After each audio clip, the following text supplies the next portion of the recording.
We share. Tutorial questions and answers. It is all about understanding facts and sharing with others. Learning continues. We are learning to know, understand, and share with others. Please subscribe to our channel if you like our videos. We all know about discrete function, which is just a function that its values are not connected. They have a kind of distinct and then separate values. For instance, if we are talking about rate of change, which is the fundamental topic in calculus, we actually consider a case like this, that is y and x, so we have 2 points. So we can see now that it's possible for us to come up with the rate of change that will quantify the relationship between the two variables x and y here. Now, what is that? That is actually the same thing as slope. And we all know the definition of slope, that is the difference between the 2 points on the y-axis divided by the difference between the 2 points on the x-axis. That will give us the slope. And then when we are talking about the differential dy dx, now that one is talking about the limit as change in x tends to 0. Now, there are many things we can actually deduce from the value of slope in equation 1. For instance, if the m we obtain here is actually greater than 0, it means something. It means that there is a kind of increasing relationship between y and x. What if the slope m here is less than 0? So that actually implies that there is a kind of decreasing relationship. And what if m is 0? It means that there is a constant relationship. So what does that mean? That means that if I should have a 2 point on a Cartesian plane, I can actually use slope to describe the 2 points. I will just, here now I can just say that we have a point here, we have a point here. Even from here we can see that there's a kind of increasing relationship. So this one is for discrete function. As you can see now that we can use the slope to actually discuss the nature of the 2 points. Now let's go to another concept called line of best fits. It's called least square method. Some people call it least square method. Now, in this case now, we have more than 2 points. And what we are looking for is that we need a line that will pass through the points in such a way that the line is unique. Now, one thing we need to notice here is that this is very common. That is if we have more than 1 point, even more than 2 points. Okay. Now, what can we say here is that if we form a point, here this is point 1. Now, point 1 is x1, y1. Point 2 is x2, y2. Point 3 is x3, y3, and we have up to an end point. For instance, now we can actually, in practice, we can call this one temperature and viscosity. Temperature and viscosity, that is just an example. And we all know that in mechanics, there are many variables that one is depending on another. And most times we have them more than 1 point. Okay? So we can use the concept of least square method to come up with a line of best fit. And the equation of that line is mx plus c. The m here is actually the slope I discussed in my present slide. So where c here is a constant, is a constant, which is the intercept on the y-axis. So this is the expression for estimating the slope of multiple points. Now, this is the expression. This is the expression. So the only thing we need to know here is that this one here is talking about the average of x1, x2, x3, x4, and YAVA is talking about the average of y1, y2, y3, and then yn. And at the same time, xi and yi, they are the set of points. So let's consider example 1 now, because in the literature people always find it difficult to discuss their results. So if that is the case, then this method of slope linear regression to data points, like I've introduced now, using the case of discrete function and then least square method. Now let's consider case 1 now. Char et al. 2020, they published a particular result, and in that study they're actually trying to let us know that if we are increasing the porosity parameter, what will happen to the skin friction coefficient? That is actually what we are trying to study. So they have this data for us now. They published this data, Shehar 2020, and this is the data now. This is the porosity now, and this is the skin friction. If you look at it now, what they are trying to say now is that if you should increase porosity, skin friction will also increase. But the question is this: at what rate will it increase? That is what this research is all about. It's not only that we should just say that increase in K corresponds to increase in porosity parameter corresponds to an increase in the local skin friction. That is all that we can see in literature. But this study here is trying to let us know that we can go extra miles using the concept of slope linear regression through data point to further discuss our results. Now let's continue with this example one now. In this example one now, we can calculate the average now. The average of 138 is 4. And the average of all this value is 3.740144867. So by the time we find the average, now the next thing is that we subtract the average from here. So here now we have 4 minus 1, 4 minus 3, then 4 minus 8. 4 minus 8 will give us minus 4, okay? Now what about the y average? So let's do our average. So we compute this one too. Y average minus each of this will give us this. Then let's square this. We have this. Then let's multiply this one by this one. By the time we multiply this one, it will give us this one. So from there now, we can find the summation of this column. We can find the summation of this column to give us this. So what is the next thing now is that we substitute to the expression. So in that case, we have our slope to be this. So if we divide, we have 0.207. Now, what is not the meaning of this value we observe here now?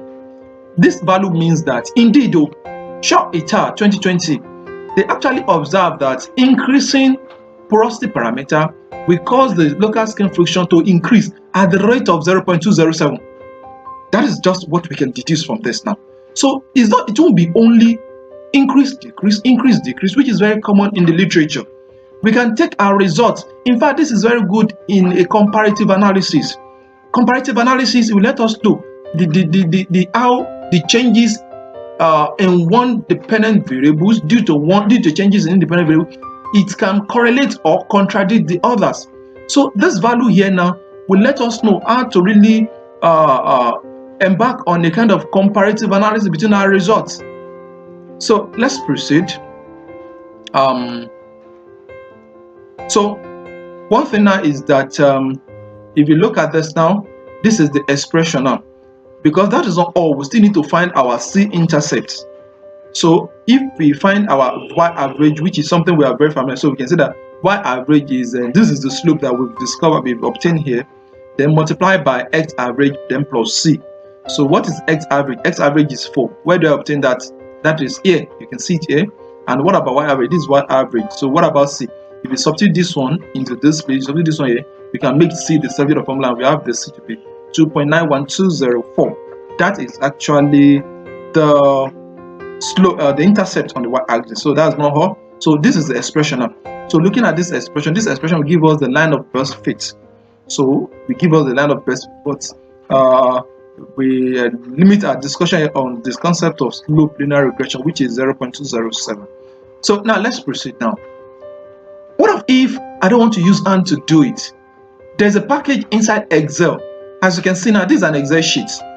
What we have to do now is that we enter the independent variable, which is 138, like I've presented to you in the previous slide. And this is the y-dependent variable. In the report of SHA 2020, this is the porosity parameter, and this is the skin friction. So you can just come here and enter slope. Look at the expression now in the Excel sheet. So if you press slope, don't forget that this is F3 to F5, then you put a comma, then E3 to E5, then you press enter, it will give you the value. So it's not every time that you have to use hand it's not every time we have to use hand like this. It's not every time, just like I presented in the exam, not every time we have to use hand. We can actually use a Excel sheet to compute the slope linear regression through data points. Now, let's consider another example again. Adenio, Mabud, and Okoya 2021. In their report, this is what they observed. They actually let us know that increasing in Eckert, which is a viscous dissipation parameter, it actually cause a kind of decrease in Nusselt number.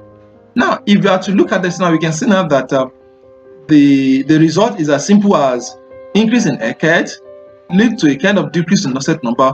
But the question is this: at what rate? Because this rate of change here can be controlled by so many things. So there's need for us to know the rate at which Nusselt number changes with Eckert. It's very important. So let's go to example 3 now. Let's go to example 3. So example 2 is that one that I didn't compute, but we can all use Excel sheet to do the computation to give us the slope of linear regression through data points. So let's go to example 3 now. Example 3, it was a kind of research carried out by NIHAR 2021. An attempt was made to provide answer to a research question. Now, this is the research question they have before them, and they want to answer it.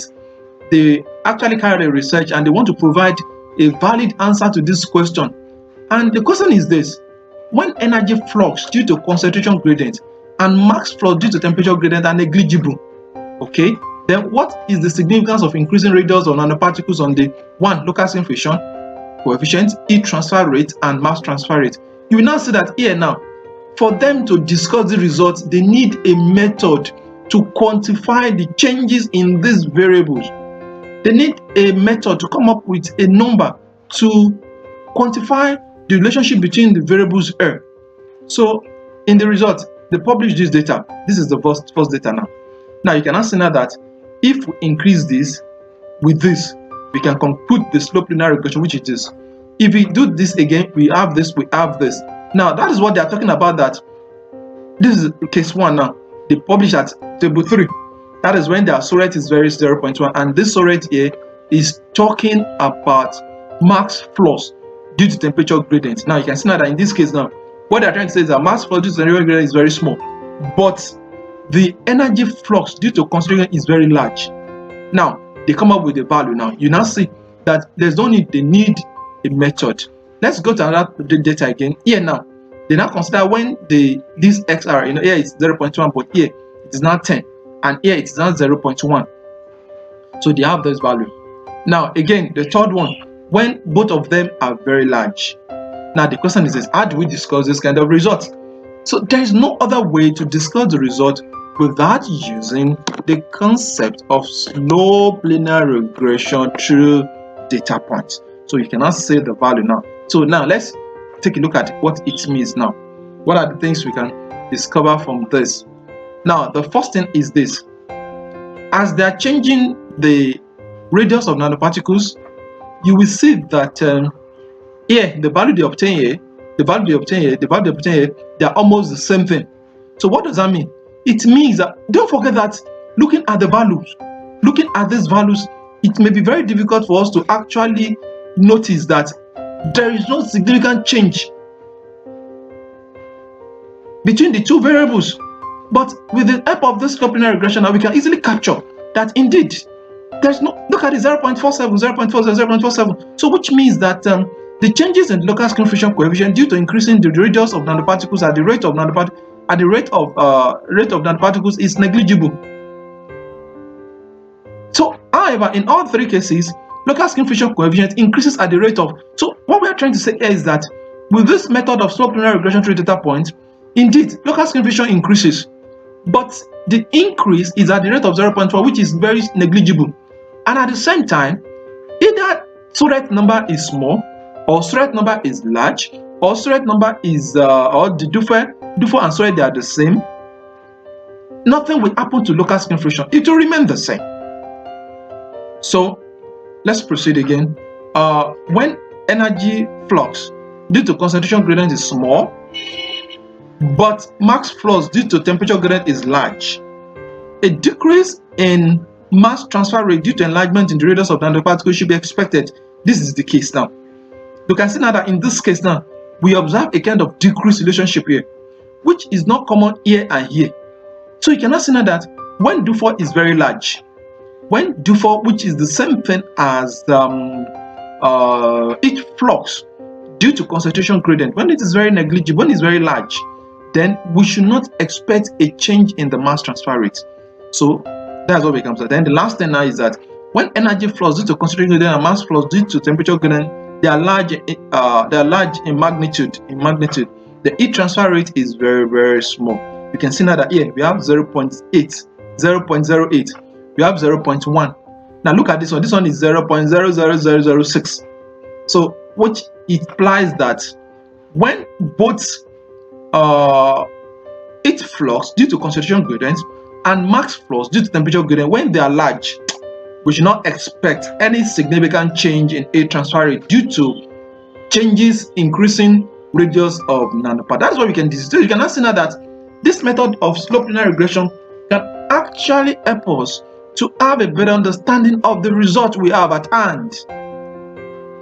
So let's now go to this statement now. According to L. Omar 2014, now they said that checking the discussion of a manuscript is one of the factors that the majority of editor-in-chief considered for the assignment of manuscript to an associate editor who is a member of the editorial team. So what most editors, they just look at your discussion results. They want to see how convincing your results are.